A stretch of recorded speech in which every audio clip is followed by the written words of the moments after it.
और मैं उस सरकार की सेवा करता हूँ जिस सरकार पूरी दुनिया की सेवा करती है। तो मैं किसी के आगे न्याय मांगने से बेटर है मैं भगवान से न्याय मांगने के लिए 1 तारीख तक का समय दे के 1 तारीख को जिंदा समाधि ले लूँ। मैं ईश्वर से प्रार्थना कर रहा हूँ कोई भी प्रशासनिक अधिकारी मेरा कार्य सुने ही ना, कम से कम मेरा ये सौभाग्य मुझे जिंदा समाधि लेने का अवसर प्राप्त हो।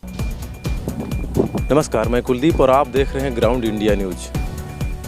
दोस्तों, आज से लगभग 30 या 35 साल के पहले एक जन्मा महापुरुष जो आज मुकुंदपुरी महाराज के नाम से जाना जाता है, वह अब लेंगे जिंदा समाधि।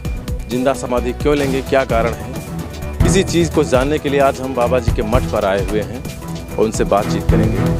नटखट स्वभाव के चलते अपना ग्रेजुएशन तक की शिक्षा प्राप्त की, उसके बाद यहाँ की मोह माया में इनका मन नहीं लगा तो अयोध्या के जूना अखाड़ा से नागा संत बन गए, नागा साधु हो गए। नागा साधु होने के बाद यहाँ पर आए, मठ में रहे और ईश्वर भक्ति की। इन्होंने कई बार ऐसी तपस्याएं की हैं जो निर्जला 41 दिन के लिए की हैं। कई बार पीछे आप बैनर में जो तस्वीरें देख पा रहे हैं। उसके बाद यहाँ से कुछ इन्हें कोई समस्याएं हुई, अपनी समस्याओं को लेकर के इन्होंने सरकार के सामने कुछ रखने का प्रयास किया और आज जो है जिंदा समाधि लेने का प्रण कर चुके हैं। क्या प्रण है, किस वजह से जो आत्मदाह करने की कोशिश कर रहे हैं, बाबा जी से जानने का प्रयास करेंगे। बाबा जी, बहुत बहुत स्वागत है आपका हमारे चैनल। धन्यवाद, बहुत बहुत धन्यवाद भैया जी, बहुत बहुत धन्यवाद, बहुत बहुत आभार आप लोगों का कि सनातन धर्म के इस युद्ध में आप लोग यहाँ आए और हमारी बात शायद आपके माध्यम से बहुत लोगों तक पहुँचेगी और एक बहुत बड़ी जन क्रांति है। ओम शांति की जगह एक क्रांति ऐसा है ये कि सनातन धर्म को लोग शायद और नागा साधु को भूलते ही जा रहे हैं। क्योंकि हमारी जो प्रथा रही है, हमारी जो पीढ़ियाँ रही हैं, वो जिंदा समाधि लेके ये सिद्ध करती थी कि हाँ, हम में कुछ सत्यता है, हम ईश्वर के नाम पे ही जीते हैं।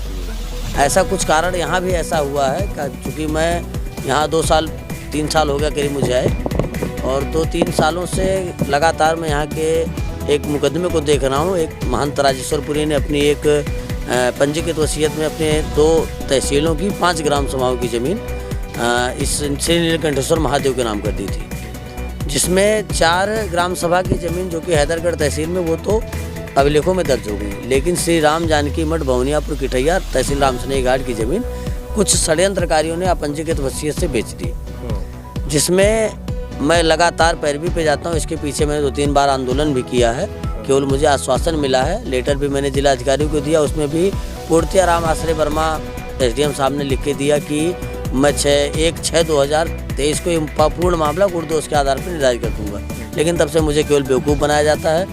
मुख्यमंत्री से भी मिलने की मैंने कोशिश की, 23 दिन में मुख्यमंत्री के ऑफिस के इर्द गिर्द रहा।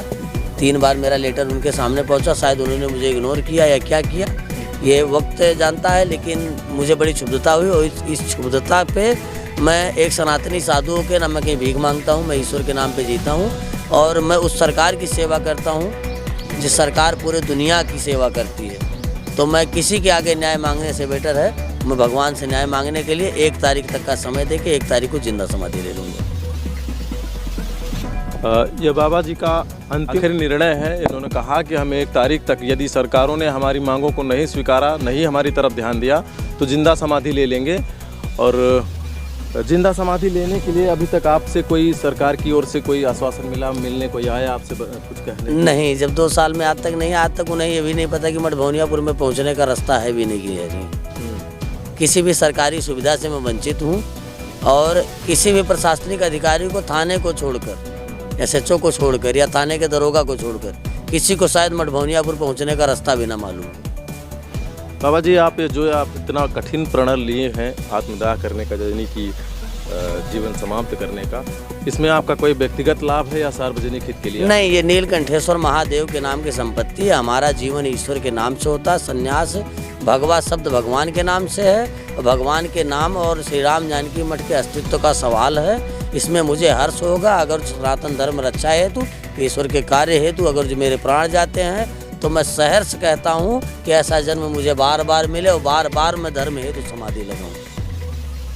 मेरे सुनने वाले दोस्तों, मेरे सुनने वाले साधुओं, श्री महाराजों और जहाँ तक मुझे सुन रहे हैं, मैं ईश्वर से प्रार्थना कर रहा हूँ कि कोई भी प्रशासनिक अधिकारी मेरा कार्य सुने ही ना, कम से कम मेरा ये सौभाग्य मुझे जिंदा समाधि लेने का अवसर प्राप्त हो। ऐसा सौभाग्य भी बहुत कम होता है कि जिंदा समाधि लग जाए। तो मैं तो अपने आप को परम सौभाग्यशाली समझता हूँ और ये गौरव का विषय है, दुख का विषय नहीं, हर्ष का विषय है कि धर्म हेतु अवतरे गोसाई, अगर जो मैं प्राण अपने दे रहा हूँ तो धर्म के लिए दे रहा हूँ। यदि सरकार ने आपकी बातों को नहीं सुना तो इस बात का कोई आपको गम नहीं होगा? कोई गम नहीं, कोई गम नहीं। सरकार से मेरा कोई गिला शिकवा नहीं रहेगा। मैं उस अपने आराध्य को मानता हूँ, जिस भोलेनाथ के दया से मैं 2 साल से यहाँ रोटी पा रहा हूँ, वही भोलेनाथ मुझे धरती के अंदर भी रखेंगे। वो उनकी इच्छा। नाचे हिन्नर मरकट की नाई और सब नचावत राम गोसाई। ये भी जो है, ये जो आज हो रहा है, ये भी उनकी इच्छा पे था। 2 साल से मैं तहसील कम से कम 500 चक्कर मारी आया हूँ, ये भी उन्हीं की इच्छा पे हुआ है। यानी कि आप पूरी तरह से जब थक हार चुके हैं, आपका कोई हाथ पैर नहीं काम कर रहा, तब अंत में आपने यह निर्णय लिया है कि हमें अब आत्मदाह करना होगा। जब सरकारें नहीं सुने तो क्या करें? जी, क्योंकि मैं हाई कोर्ट सुप्रीम कोर्ट जा नहीं सकता, मेरी कोई कमाई नहीं है, मैं किसी के यहाँ भीख नहीं मांगने जाता, मेरी कोई संपत्ति नहीं है। मैं हाई कोर्ट के लिए मेरे पास फीस नहीं है, ना मैं तहसील ही जा सकता हूँ, मेरे पास जाने का किराया, पैदल मैं जा नहीं सकता। और इस अभाव में ईश्वर मेरा सहारा है, जिसके सहारे मैंने संन्यास लिया है, वही मेरा सहायतार्थ होगा, वही मेरा मालिक है। यहाँ पर समाधि लेने का प्रण किया है, वो समाधि स्थल भी बनवा चुके हैं, गड्ढा भी खुद चुका है। बाबा जी का यह कठोर और अंतिम निर्णय है कि हमने जो है समाधि लेने का पूरा प्रण कर लिया है, गड्ढा तैयार हो चुका है। सरकार ने अगर निर्धारित समय तक इनकी ओर ध्यान दिया तो दिया, नहीं दिया तो इन्होंने ये प्रण लिया है कि हमें जिंदा समाधि लेना ही होगा। इसके ऊपर सरकारें कहाँ तक सोचती हैं, क्या करती हैं, आगे आने वाली तारीख जो बाबा निर्धारित किए हैं उस तारीख तक इंतज़ार है। और उसके बाद की कैसी खबर रहेगी फिर हम आपको अपडेट कराते रहेंगे। तब तक के लिए जय हिंद।